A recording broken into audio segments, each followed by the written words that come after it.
Voici la seule Bible, la seule version qui existe. La Bible la plus ancienne, la toute première Bible au monde de l'histoire de l'humanité. Voilà, c'est Bible à l'heure actuelle.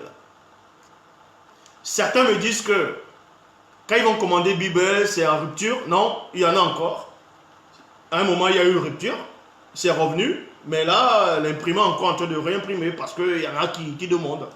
Donc, voici là, c'est plus gros. Vous voyez, les 2 volumes. Ça, c'est... Le carton est plus solide. Là, c'est plus léger. Et là, c'est plus gros. Avec plus de livres. Mais il n'y a pas de... Il n'y a rien de rajout. Tout ce qui est écrit ici, parce qu'il y a des livres ici, des révélations que vous n'arrivez pas à voir, à lire.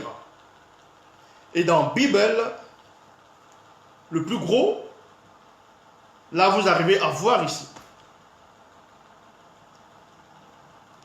C'est l'histoire avant que la toute première langue, donc c'est à partir de la toute première langue que le premier homme parlait, qu'on a traduit, que l'homme a permis que cette Bible, que les Écritures puissent être traduites aussi en français. Parce que si on prend Bible, quelqu'un essaie de le traduire en anglais, ça va perdre toute son essence. Vous ne pourrez pas. Même en allemand, en d'autres langues, vous ne pourrez pas traduire Bible. Vous ne pouvez pas. Il y a des mots en douala, mais c'est traduit en français.